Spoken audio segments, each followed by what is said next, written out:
This is a model of a gourd rattle.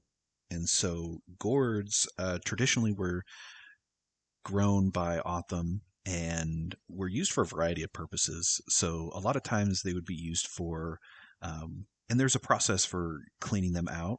They're a plant. You grow them, you clean them out. The process was really interesting researching this because the process is you scoop out all the innards of the gourd, you dry it out, you wash it multiple times with water to get all of the bitterness out of it and as much of the inside out as you can. And then you set them out to dry and you put water in it again, you dry it, and there's a whole process to preparing them for use. But once they're prepared, a lot of times they would be cut in half. You'd use them for ladles, for cooking, and for eating. Use them for storing items in. A lot of times they would be used to store seeds and kind of plugged up so that they wouldn't get any water or anything in there.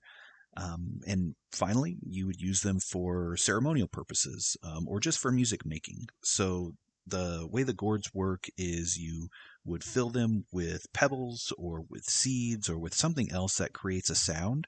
And it's such an iconic sound from my childhood. So when I was growing up, my mom was part of the Native American church since I was really old enough to remember anything. And I still remember going to ceremony, and they would be sitting around the fire, and people would be passing around a rattle and passing around a water drum, which the water drum isn't Autumn, but that's part of the ceremony that I remember. And people would drum the drum and shake the rattle and sing songs all through the night. And it's just something that always stuck with me.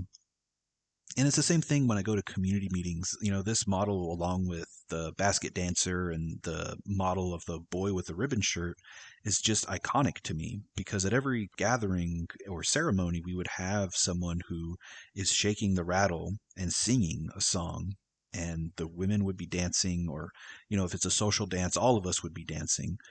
But it's just a sound that is just in my head rent free.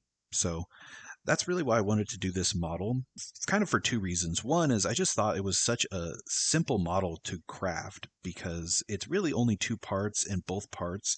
And so what I wanted to have is something that was fairly easy to print and also something that, we could create a lot of and get to people and at least try to recreate a little bit of the sound of what a gourd sounds like. Because for a lot of people who've never heard it before, it's a little bit foreign. And so that's one of the main reasons that I wanted to do it and the main inspiration for it. Where I got the inspiration for this specific gourd was actually old photos that came out of the Pima Indians by Frank Russell, as well as a bunch of photos that came out of the Library of Congress and National Museum of the American Indian. So there's some photos of the gourds that were kind of given to the anthropologists who came through the community. And looking at them, it was really interesting because a lot of the older ones, they had these 4 holes in the side of the gourd. Sometimes it was 3, sometimes it was 4. And in Autumn culture, the number 4 is very significant. So I saw that in the gourds, and I'd never really seen the holes in the gourds in modern day ones. The folks that I know that are singers and the ones who make the gourds themselves, I'd never seen anybody put holes into them before. So I thought that was really interesting. And the more I researched it, the couple of quotes that I could find about why they put the holes in the gourds was because they said it let the sound out and it let the sound be more pure. Which again, I thought was really interesting because it wasn't until I started printing these out that I even noticed like, oh, it really does change the sound based on if you have holes in it or if you don't have holes in it, which is just kind of a fascinating piece of the design process.